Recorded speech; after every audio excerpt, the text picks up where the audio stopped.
sur Astroéthique, je suis ravie de vous retrouver, j'espère que vous allez bien et que vous êtes en pleine forme.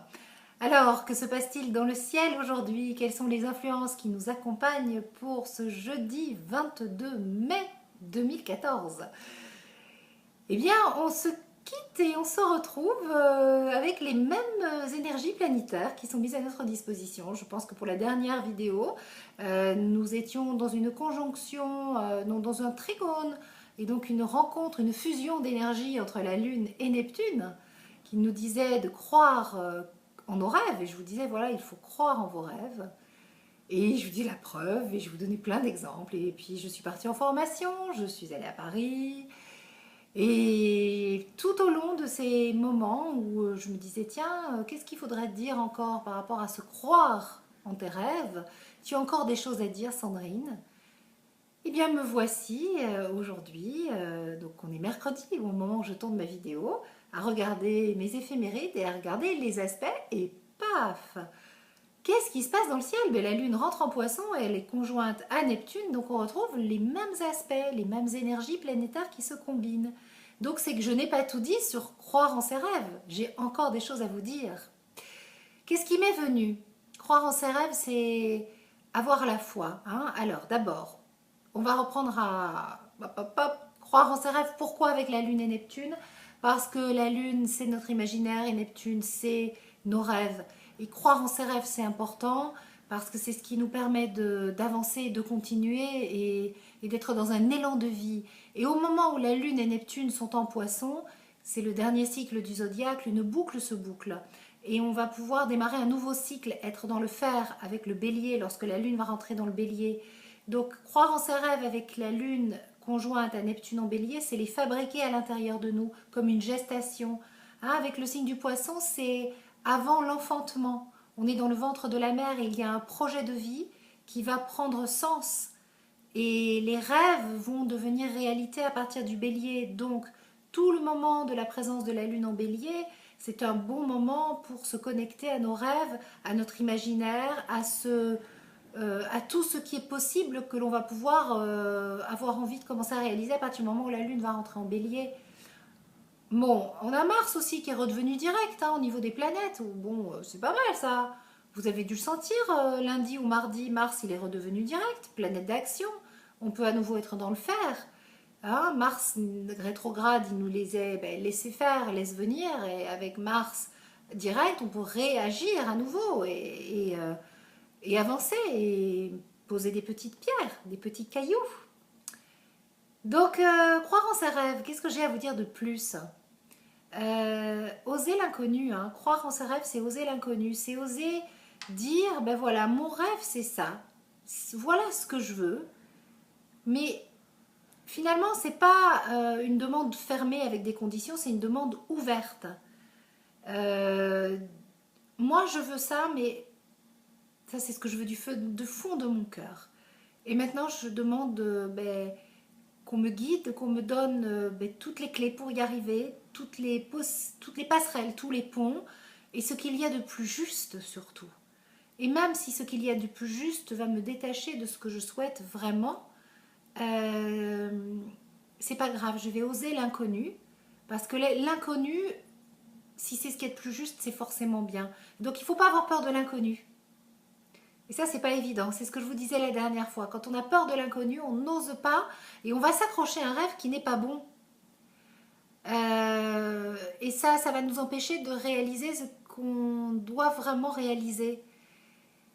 Donc, je voulais vous dire ça en premier. Et croire en ses rêves, c'est pas parce que la vie vous met des obstacles sur votre route que vous devez abandonner vos rêves. Vous laisser dérouter, déstabiliser et dire c'est foutu, j'y crois plus. Abandonnez pas, mais enfin non. L'obstacle que vous rencontrez, où vous êtes tout le temps, sans vous buter peut-être même sur le même obstacle, c'est pour vous signifier que vous ne savez pas faire. Donc c'est un cadeau. C'est un cadeau qui vous est apporté pour que vous corrigiez, pour que vous accédiez à votre rêve. Et donc effectivement, il ne faut jamais lâcher son rêve, surtout pas.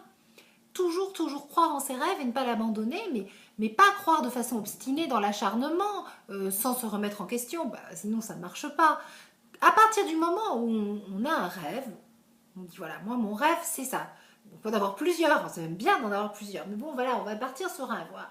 Et on fait une demande à l'univers. En fait, on envoie un message à son cerveau, on s'envoie un message à soi. Alors on peut appeler univers, cerveau, âme, l'énergie, comme on veut. Il n'y a pas de religion, ce qui compte c'est cette vibration intérieure. Et à partir du moment où on dit voilà, univers, voilà ma commande, voilà mon rêve. Ben, l'univers, il va faire en place. Il va faire en sorte de faire la place pour que ça arrive. Après, il va pas forcément faire ce que tu attends immédiatement, parce que pour que ton rêve se réalise, ben, il y a peut-être des leçons à comprendre.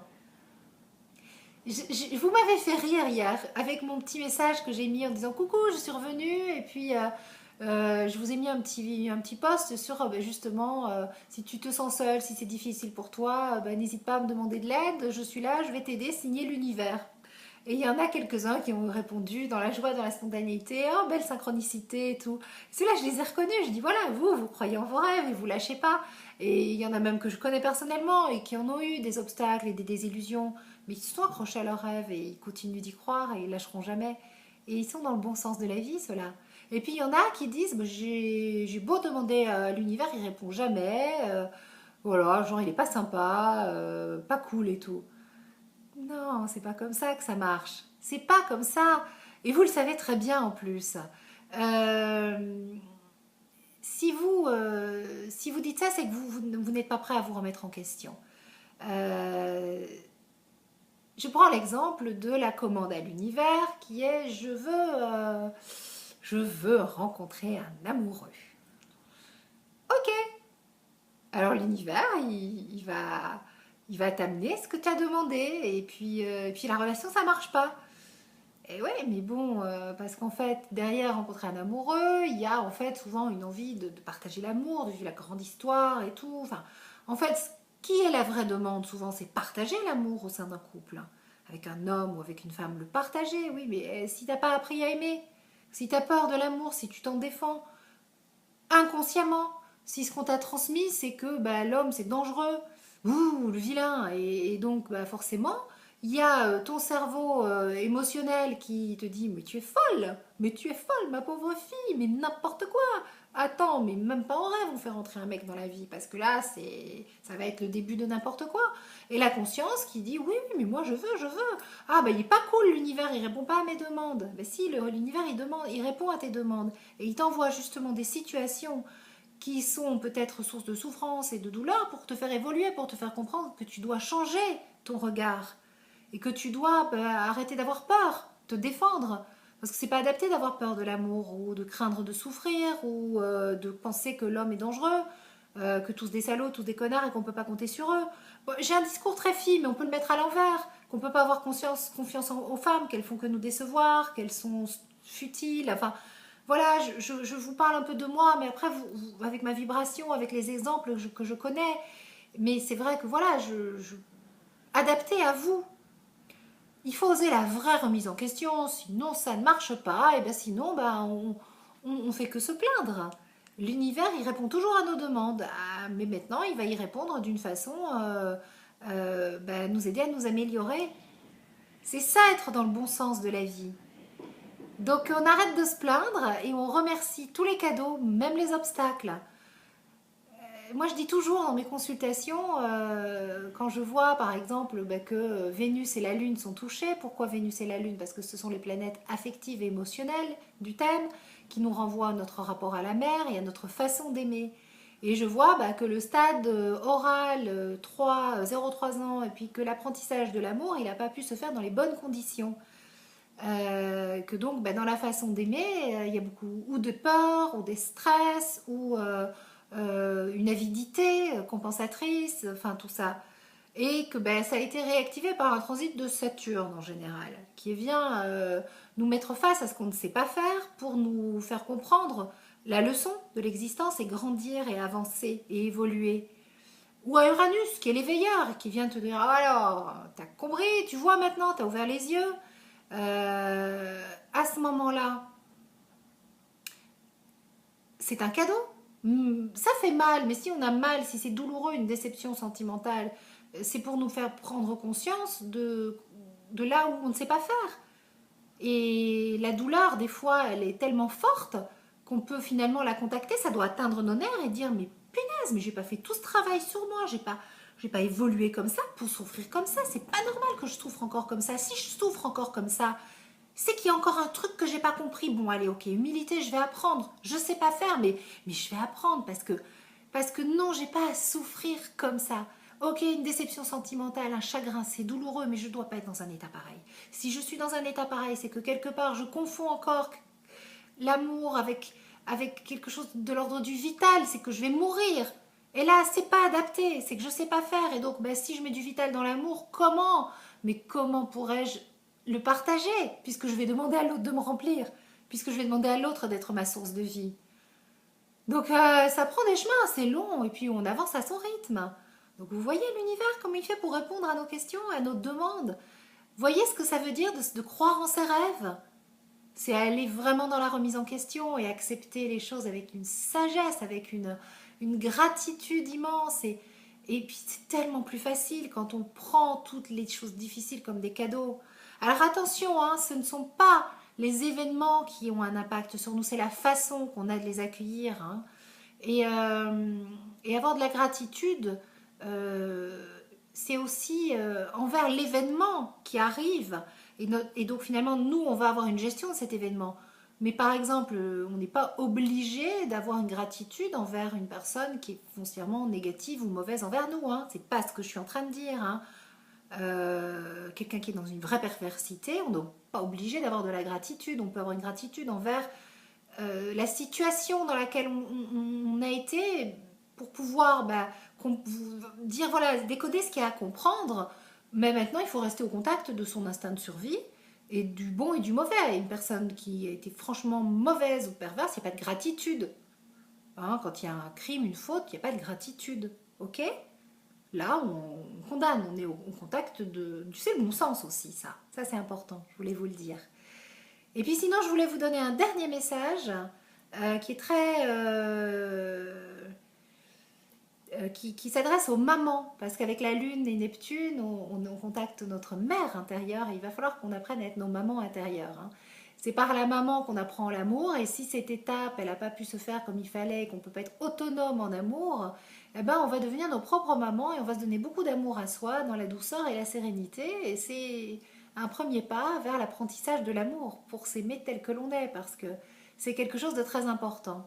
Et donc ça me fait penser à un message que j'ai reçu d'une maman qui me dit qu'elle est très inquiète pour sa fille et qu'elle souhaite que je fasse passer un message à sa puce au travers de mes vidéos. Et je lui dis, je vais essayer de trouver les mots. Et finalement, c'est plutôt à vous que j'ai envie de m'adresser. À vous, la maman qui m'avait écrit. Parce qu'elle est jeune, votre fille, elle se modélise sur vous, et c'est vous qui êtes son inspiration, et c'est vous qui êtes son modèle, et c'est sur vous qu'elle s'identifie en tant que femme. Et donc si vous souhaitez qu'elle s'aime pleinement et qu'elle se respecte entièrement, ne soyez surtout pas dans le déni et soyez l'exemple vous-même. Aimez-vous tel que vous êtes, acceptez que vous n'avez pas su faire et ne demandez pas à votre fille d'être heureuse à votre place. C'est peut-être pas le cas, mais voilà ce qui me vient. Soyez ce que votre fille vous renvoie à un côté peut-être spectaculaire pour vous montrer là où vous ne savez pas faire vous. Si elle s'est oubliée, quelque part, c'est peut-être parce que vous vous oubliez. Et quand vous lui dites à elle, tu dois t'aimer, tu es la personne que tu dois aimer, respecter le plus au monde, c'est peut-être vous que vous devez d'abord aimer, respecter le plus au monde. Parce qu'à ce moment-là, elle aura l'élan et l'impulsion de se dire bah, je vais faire comme ma mère. Sinon, les enfants souvent font des choses spectaculaires pour nous montrer à quel point on est dans un déni et à quel point on peut s'oublier nous-mêmes. Il ne faut pas se sacrifier. Hein. Les mères ont tendance à se sacrifier, c'est terrible. Elles croient elles disent bon allez pour moi c'est foutu mais pour ma fille ça l'est pas et donc elles demandent à leur fille de réaliser des choses ou alors elles sacrifient leur vie de femme pour protéger leur fille mais dans une illusion complète et c'est pas la bonne chose. Moi j'ai failli, j'ai mis un temps de dingue à avoir le courage, à trouver la force de me séparer parce que quelque part je voulais continuer à protéger mes enfants. Bon, il y avait plein d'autres choses, mais... Et alors que non, quoi, pas passer à côté de ma vie de femme pour mon fils et pour ma fille, leur montrer l'exemple d'une maman épanouie, c'est le plus beau cadeau que je peux leur faire. Et leur papa aussi, aujourd'hui, on s'entend bien, on a une très jolie complicité tous les deux, et nos enfants ont un exemple d'hommes et de femmes qui ne sont pas que deux parents, deux fonctions, qui sacrifient leur rôle d'homme et de femme sexuée à la fonction parentale, et qui finalement bah, gèrent une PME familiale, quoi. C'est bon, ça va. Et donc, ben, je sais pas, on réécrit pas, on fait pas de scénario, mais peut-être que si on s'était enfermé dans ces situations où on sacrifiait, où on s'oubliait nos enfants, l'un ou l'autre, on nous aurait renvoyé de façon très spectaculaire, quelque chose de puissant, où j'aurais été amenée à dire à ma fille, non mais attends, tu dois t'aimer et te respecter. Elle m'aurait répondu, et toi-même d'abord. Voilà ce qui m'est venu. Et que m'a inspiré finalement votre message, et c'est plutôt à vous que je m'adresse. Donc aujourd'hui, on se connecte à la mère qui est en nous, à la maman que l'on doit être pour soi, à nos mamans. Ça va bientôt être la fête des mères, alors bon, bah maman, maman. Et à l'amour, hein, à l'amour toujours, pour s'aimer tel que l'on est. Et on se connecte à ces rêves que l'on fait, à nos commandes à l'univers, et on comprend que ben, l'univers, il nous lâche pas, il nous montre le chemin par tous les moyens qu'il faut pour que nos rêves se concrétisent. Sympa, hein? Allez, gros bisous, et je vous retrouve demain pour un nouveau rendez-vous. Ciao, ciao!